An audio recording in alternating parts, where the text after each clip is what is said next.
به مدت 2 دقیقه الی 3 دقیقه نهایتش تا قشنگ اون قسمتایی هم که نپخته بپزه و آماده سرو کردم. سلام عرض میکنم خدمت شما رفقا. امروز میخوام بهتون املت بادمجون یاد بدم. حالا نمیدونم بادمجانه یا بادمجونه، ولی حالا زیاد مهم نیست. تو کلیتش یه املت خوشمزه است.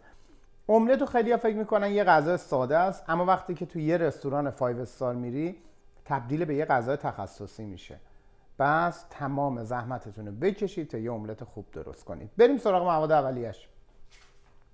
6 تا دونه تخم مرغ میخوایم. این غذا برای 3 نفر ما داریم درست میکنیم. 6 تا دونه تخم مرغ، برای هر نفر 2 تا. 3 تا فلفل تند میخوایم، هات چیلی، البته آپشناله، اگه دوست داشتید بذارید، دوست نداشتید نذارید. گوجه فرنگی تقریبا نیم کیلو. بادمجون یه دونه، بادمجان یه دونه و سیر 4-5 حبه.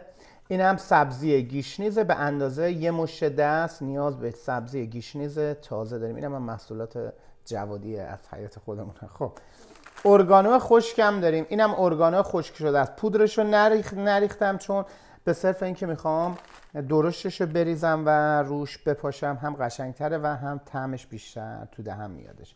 ادویه هاش هم چیز خاصی نیست. زردچوبه داریم، نمک داریم، فلفل سیاه داریم و پول بیبر. پول بیبرم حرف نداره، خیلی خوشمزش میکنه. این از این. حالا اولین کاری که میکنم میام سراغ چاقوهای خودمون. اینا هم چاقوهای رنجره. اگه تا حالا تهیه نکردید میتونید از وبسایتمون تهیه کنید، یه تعداد کمی ازشون مونده.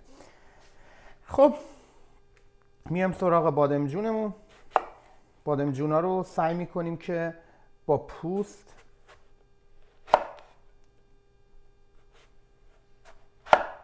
به این شکل 4 قاچش بکنیم. خب حالا کاری که میکنیم اینا رو به اندازه های ضخامت یه دست، میبینید به این شکل. حالا این ضخامت چقدره؟ به اندازه انگشت باریکمون. همه رو به این اندازه خرد میکنم و برمیگردم. بادمجونا رو گذاشتم روی گاز و تا آماده بشه. سیرا رو هم به صورت اسلایس های نازک در میاریم. خب تقریبا این غذا برای 3 نفره. بعد 4-5 دونه سیر باشه که هر کی لقمه میگیره، مهم اینه که مواد اولیه تو هر لقمه‌ای که گرفته میشه در بیاد و اون طعم واقعی رو شخص احساس بکنه. خب این از سیرا رو هم بذارم من کنار. این از سیرا. میام سراغ گوجه فرنگی. گوجه فرنگی میگن آقا خورد کردنش مهم نیست، ولی من میگم تو بعضی از غذاها اصلا برای اینکه شخصیت یه غذا رو بسازه، اون میزان خرد کردنش تاثیر خیلی بسزایی تو شخصیت اون غذا داره. خب این از این. میام سراغ گوجه فرنگی. ببینید چه شکلی خرد کردم، نگاه کنید.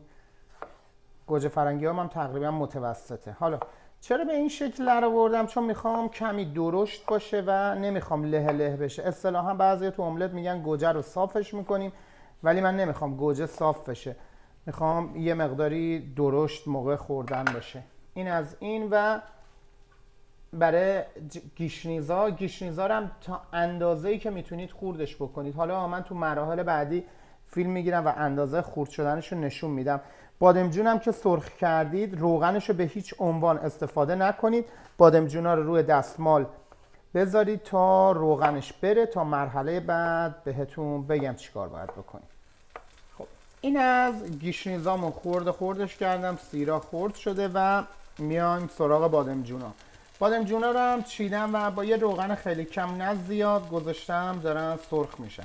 البته یه مقداری برشته بشه، وقتی که خورده میشه خیلی خوشمزه تر تو این املت به نظر میرسه. یه مقداری بذارید اوورکوک بشه، بیشتر از اون حدش بپزه. حالا آماده شد، میرم سراغ گوجه فرنگی. اینم از بادمجونامون. اینم به این شکل باید در بیاد، یعنی کاملا باید برشته شه. دونه دونه با حوصله براشون وقت بذارید و برشون گردونید. اصلا وقتی که اینا خورده میشه تو املت اونقدر خوشمزه میشه که مثلا تمام املت رو تحت تاثیر طعم خودش قرار میده.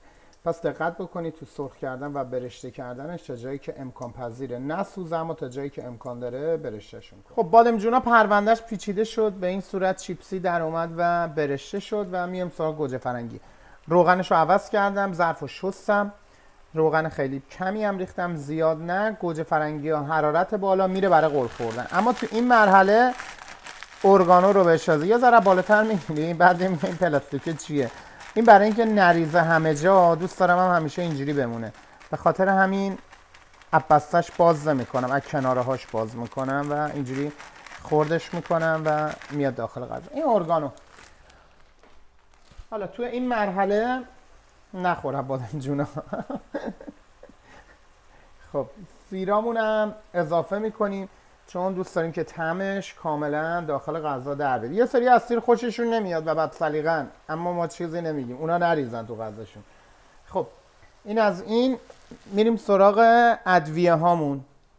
ادویه ها اندازه خاصی نداره، فقط به میزان علاقه شما نسبت به این ادویه ها بستگی داره. زردچوبه نصف قاشق چای خوری، در این پول بیبره واسه میشه. حالا خب پول بیبرم اینم تند نیستش زیاد، فکر نکنید تنده. پول بیبرم نصف قاشق چایخوری رو همه قسمت ها میریزیم، آخر سرم شاید یه مقداری رو تاپش برای تزیینش ریختم. این از این و فقط نمک و فلفل مونده. یه مقداری هم فلفل سیاه روش میزنم برای خوش طعم و خوش عطر شدنش و نمک.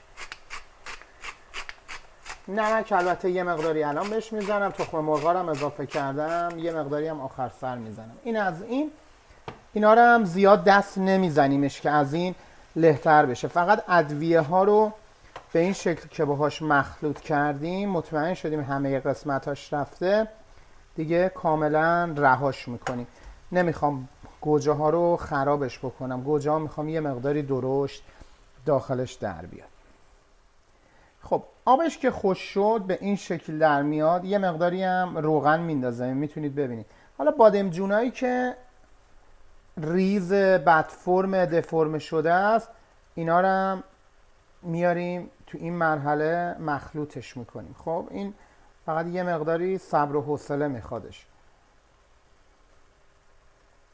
نه یه دفعه نمیشه همه رو یه جا بریزیم، اینا دونه دونه اینا قاعده داره. خب به این مرحله که رسیدیم دیگه به جای جالب کار میرسیم. یه مقداری فلفل سیاه بهش میزنیم و یه مقداری دیگه نمک. حالا شعله رو کم کم میکنیم و قبل اینم که اینو بریزم یه مقداری هم از گشنیزمو میریزم روش. خب حالا تو این مرحله تخم مرغ رو بهش اضافه میکنیم، یه مقداری که خودشو گرفت. بعد بادمجونامون رو تاپ تخم مرغ میذاریم. بعدم سعی کنید که تمام قسمت ها تخم مرغ بره و سعی کنید آخرین قسمت کناره ها باشه که میریزید. خب این از این. حالا میرم برای اینکه تاپش رو درست بکنم. به به اثر هنری شد، آدم یاد مصر باستان میفته این غذا رو میبینه، جزو غذاهای خیلی خوشمزه است.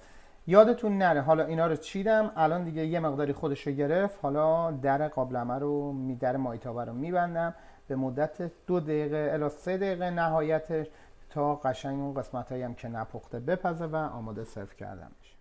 اثر هنری ما هم آماده شد.